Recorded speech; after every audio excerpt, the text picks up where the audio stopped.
Clayton Mitchell. Mr Chair, where I left off from last time, I really want to get to the points we've talked about so far from New Zealand First, the things that we do actually support in this bill, and there is a number of things that we do support.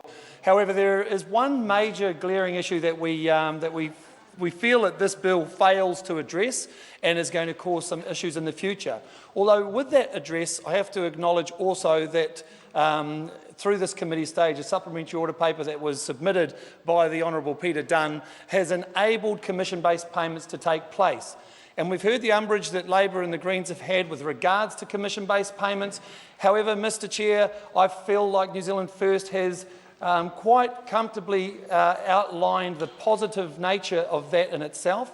Insofar as how it currently works in the Act is working out what a site venue payment operator receives is done through real, actual and necessary. So that is a very, very cumbersome, very, very clunky way of working out, and it happens a few times throughout the year. The venue operator has to work out their entire size of their premises. They have to work out how large their gaming area is compared to the whole size of their premises. They have to work out what floor coverings they've got, what wall coverings they've got, what light fittings they have. They have to work out what their turnover of the bar is and what relationship of wages are paid to the bar versus the kids. As you can already see, I can see people looking down and shaking their head in disbelief that this is what goes on a daily basis to work out a site venue payment. What happens in other parts of sectors of the gambling community, and we talk about now TAB and the lotto, it's all done on a gross turnover as a commission-based payment. And the TAB, for example, I think they get around about 3% of the gross turnover, and the lotto commissions get about 1.5%, which is what we have put through as a supplementary order paper as an amendment of the gross turnover.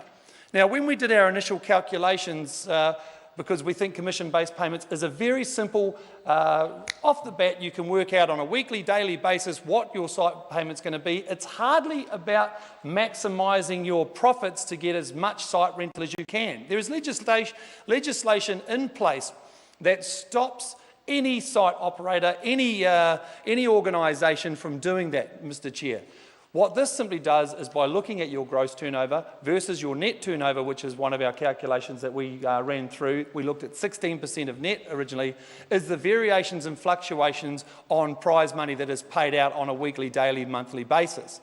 And Mr Chair, creates a lot of uncertainty with those site payments that are being paid out. Some weeks you'll get far more than others and you'll get far less than others. So what we've looked at is a fair and reasonable 1.5% of gross turnover for those site operators so that they know where they stand on a weekly basis.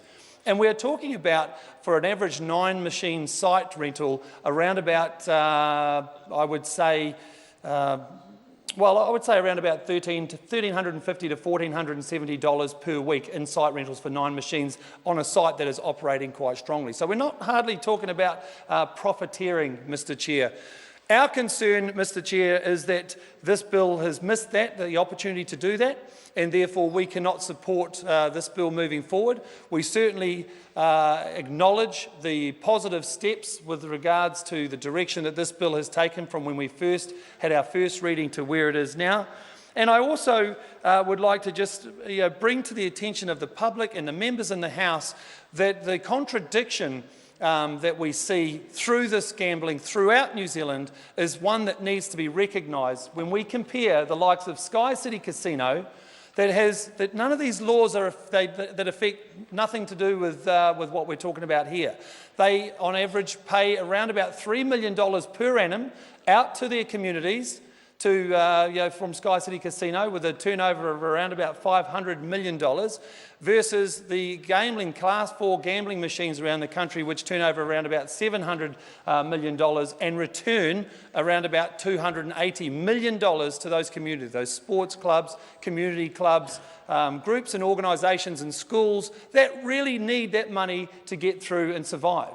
And so another part of the bill, again, that we think is great is the simplification of the compliance and the cutting of the red tape to actually enable more money to be returned back to the communities, back to the people that need it the most. And we see some positive steps moving into the right direction, Mr Chair, but unfortunately we cannot support this bill unless there are some major changes with regards to site payment, the commission-based payments at 1.5% of gross turnover. Thank you.